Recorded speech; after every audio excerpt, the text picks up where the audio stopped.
या देवी सर्वभूतेषु मा शक्तिरूपेण संस्थिता नमस्तस्यै नमस्तस्यै नमस्तस्यै नमो नमः। ओम दुम दुर्गाय नमः। दोस्तों, आज की वीडियो में आप सुनेंगे दुर्गा सप्तशती का 11वां अध्याय। तो माँ भगवती दुर्गा अपने भक्तों पर है, वो सदैव ही अपनी कृपा है वो बनाए रखे। माँ भगवती दुर्गा का अपने मन से ध्यान करते हुए इस कथा का श्रवण करते हैं और दुर्गा सप्तशती के 11वें अध्याय में देवताओं द्वारा देवी की स्तुति तथा देवी द्वारा देवताओं का वरदान प्राप्त होने का वर्णन है वो मिलता है। ऋषि कहते हैं, देवी के द्वारा यहाँ महादैत्य शंभु के मारे जाने पर इंद्र आदि देवता अग्नि को आगे करके और उन कात्यायनी देवी की स्तुति है वो करने लगते हैं। उस समय अभिशिष्ट की प्राप्ति होने से उनके मुख कमल है वो दमक उठे थे और उनके प्रकाश की दिशाएं भी जगमगा उठी थी। देवता बोले, शरणागत की पीड़ा दूर करने वाली हे देवी, हम पर प्रसन्न हो। संपूर्ण जगत की माता प्रसन्न हो। हे श्रेष्ठवरी, विश्व की रक्षा करो। तुम देवी, तुम ही चराचर जगत की अधिशिवरी हो। तुम इस जगत का एकमात्र आधार हो, क्योंकि पृथ्वी रूप में तुम्हारी ही स्थिति है। हे देवी, तुम्हारा पराक्रम अलग लघुनीय है। तुम ही जल रूप में स्थित होकर संपूर्ण जगत को तृप्त करती हो। तुम अत्यंत बल संपन्न वैष्णवी शक्ति हो। इस विश्व का कारण भूता परामाया हो। हे देवी, तुमने इस समस्त जगत को मोहित कर रखा है। तुम ही प्रसन्न होने पर इस पृथ्वी का मोक्ष की प्राप्ति है वो कराती हो। हे देवी, संपूर्ण विद्या तुम्हारी ही भिन्न भिन्न स्वरूप हैं। जगत में जितनी भी स्त्रियां हैं वे सब तुम्हारी ही मूर्तियां हैं।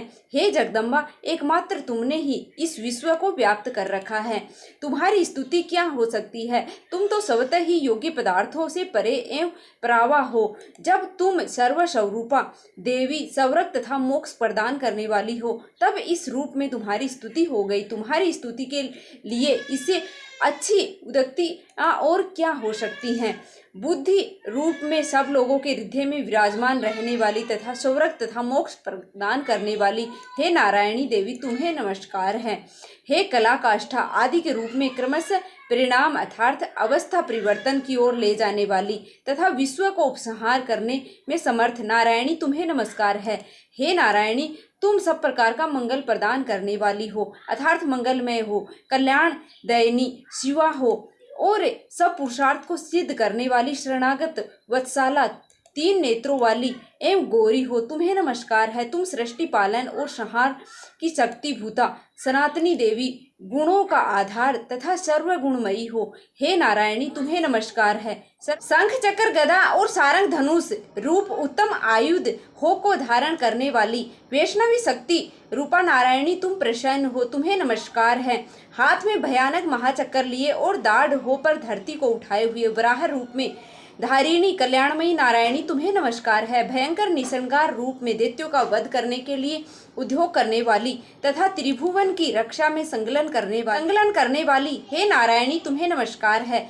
मस्तक पर क्रिकेट की और हाथ में महावज्र धारण करने वाली, सहस्त्र नेत्रों के कारण उद्दीपित दिखाई देने वाली और वृत्रासुर के प्राणों को अपहरण करने वाली इंद्र शक्ति रूपा नारायणी, हे देवी, तुम्हें नमस्कार है। शिवदूती रूप से दैत्यों की महती सेना का संहार करने वाली, भयंकर रूप धारण तथा विकट गर्जना करने वाली हे नारायणी, तुम्हें नमस्कार है। दाढ़ हो के कारण विकराल मुख धारण करने वाली, मूढ़माला से वशीभूत मूढ़ मर्दिनी चामुंडा रूप नारायणी, तुम्हें नमस्कार है। मेधा सरस्वती वरा अर्थात श्रेष्ठ भूति अर्थात ऐश्वर्य रूपी, बाभी अर्थात भूरे रंग की अथवा पार्वती तामसी अर्थात महाकाली, निशंकात अर्थात सबकी अधीश्वरी स्वरूपिणी नारायणी, तुम्हें नमस्कार है। सर्वस्वरूपा सर्वेश्वरी तथा सब पर शक्तियों से संपन्न दिव्य स्वरूपा दुर्गे, सब भयों से हमारी रक्षा करो। तुम्हें नमस्कार है। हे देवी कात्यायनी, यह तीन लोचन में वशीभूत तुम्हारा स्वयं मुख सब प्रकार के भयों से हमारी रक्षा करे। तुम्हें नमस्कार है। हे भद्रकाली ज्वाला हो के कारण विकराल प्रतीत होने वाला अत्यंत भयंकर और समस्त असुरों का संहार करने वाला तुम्हारा त्रिशूल भय से हमें बचाए। तुम्हें नमस्कार है। हे देवी, जो अपनी ध्वनि से संपूर्ण जगत में व्याप्त कर दैत्यों के तेज को नष्ट किए देता है, वह तुम्हारा घंटा हम लोगों की पापों से उसकी रक्षा करे, जैसे माता अपने पुत्रों के बुरे कर्म से रक्षा करती है। हे चंडेश्वरी, जो असुरों के रक्त और चर्बी से चर्चित है, हमारा मंगल करे। हम तुम्हें नमस्कार करते हैं। हे देवी, तुम प्रसन्न होने पर सब रोगों कष्टों को दूर कर देती हो और कुपित होने पर मनोवांछित सभी मनोकामनाओं का नाश कर देती हो। जो लोग तुम्हारी शरण में जा चुके हैं उन पर विपत्ति तो आती ही नहीं। तुम्हारी शरण में गए हुए मनुष्य दूसरे को शरण देने वाले हो जाते हैं। हे देवी अंबिके, तुमने अपने स्वरूप को अनेक भागों में विभक्त करके नाना प्रकार के रूपों से जो इस समय इन धर्मद्रोही महादैत्यों का संहार किया है, वह सब दूसरी और कौन कर सकती थी। विद्याओं में ज्ञान और प्रकाशित करने वाले शस्त्रों तथा आदि वाक्यों अर्थात वेदों में तुम्हारे सिवा और किसका वर्णन है, तथा तुमको छोड़कर दूसरी कौन ऐसी शक्ति है जो इस विश्व को अज्ञान में घोर अंधकार से परिपूर्ण ममता रूपी गड्ढे में निरंतर भटका रही हो, जहाँ राक्षस, जहाँ भयंकर विष वाले सर्प, जहाँ शत्रु, जहाँ लुटेरों की सेना और जहाँ दावानल हो, वहाँ समुद्र के बीच में भी साथ रहकर तुम विश्व की रक्षा करती हो। हे विश्वेश्वरी, तुम विश्व का पालन करती हो। तुम विश्व रूपा हो, इसलिए संपूर्ण विश्व को धारण करती हो। तुम भगवान विश्वनाथ ही वंदनीय हो। जो लोग भक्ति पूर्वक तुम्हारे सामने मस्तक झुकाते हैं वे संपूर्ण विश्व को आश्रय देने वाले होते हैं। हे देवी, प्रसन्न हो। जैसे इस समय असुरों का वध करके तुमने शीघ्र ही हमारी रक्षा की है, उसी प्रकार सदा हमें शत्रुओं के भय से बचाओ। संपूर्ण जगत का पाप नष्ट कर दो और उत्पात एवं पापों के फल स्वरूप प्राप्त होने वाले महामारी आदि बड़े बड़े उपद्रवों को शीघ्र दूर कर दो। विश्व की पीड़ा को दूर करने वाली हे महादेवी, हम तुम्हारे चरणों में पड़े हुए हैं, हम पर प्रसन्न हो। त्रिलोकी निवासियों की पूजनीय परमेश्वरी, सब लोगों को वरदान दो। देवी बोली, हे देवताओं, मैं वर देने को तैयार हूँ। तुम्हारे मन में जिसकी इच्छा हो वह वर मांग लो। संसार के लिए उस उपकार वर को मैं अवश्य ही दूंगी। तब देवता बोले, हे सर्वेश्वरी, तुम इस प्रकार तीन लोगों की समस्त बाधाओं को शांत करो और हमारे शत्रुओं का नाश करती रहो। तब देवी बोली, हे देवताओं, वैश्वत मनमत के 28वें युग में शंभु और निशंभु नाम के दो अन्य महादैत्य उत्पन्न होंगे।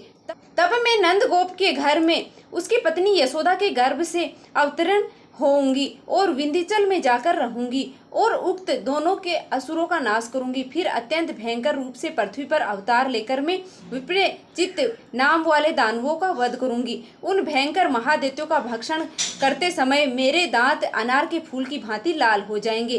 तब स्वर्ग में देवता और मृत्युलोक में मनुष्य सदा मेरी स्तुति करते हुए मुझे रक्त दंतिता कहेंगे। और फिर जब पृथ्वी पर 100 वर्षों के लिए वर्षा रुक जाएगी और पानी का अभाव हो जाएगा, उस समय मुनियों के सत्वत करने पर मैं पृथ्वी पर आयोजना रूप में प्रकट होंगी और 100 नेत्रों से मुनियों को देखूंगी। तब मनुष्य शतादि के इस नाम से मेरे कीर्तन करेंगे। हे देवताओं, उस समय मैं अपने शरीर से उत्पन्न हुए शंकाओं द्वारा समस्त संसार का भरण पोषण करूंगी। जब तक वर्षा नहीं होगी तब तक वे शाक ही मेरे प्राणों की रक्षा करेंगे।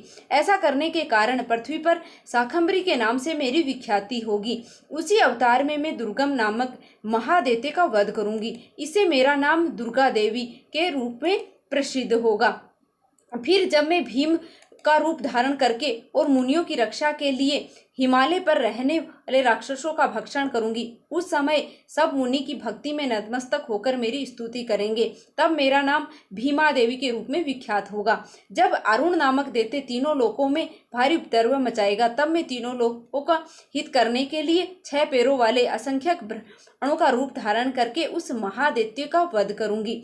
उस समय सब लोग बरा के नाम से चारों ओर मेरी स्तुति करेंगे। इस प्रकार जब संसार में दानवी बाधा उत्पन्न होगी तब तब अवतार लेकर मैं शत्रुओं का संहार करती रहूंगी। और ओम नमः चंडिका, इस प्रकार से श्री मार्कंडेय पुराण में शाश्वत मनन की कथा के अंतर्गत देवी महात्म्य की देवी स्तुति नामक 11वां अध्याय है वो पूरा हुआ। इसके आगे के अध्याय आप कल की कथा में सुनेंगे। कल 12वां और 13वां अध्याय आएगा। तो उम्मीद है कि आपको यह पसंद आई होगी। अगर पसंद आया है तो वीडियो को लाइक कर दीजिएगा और कमेंट बॉक्स में जय माता दी अवश्य लिख दीजिएगा। और चैनल पर नए हो तो चैनल को सब्सक्राइब कर लेना, ताकि आगे भी आपको ऐसी ही वीडियो है वो सबसे पहले मिलती रहे। धन्यवाद। जय माता दी।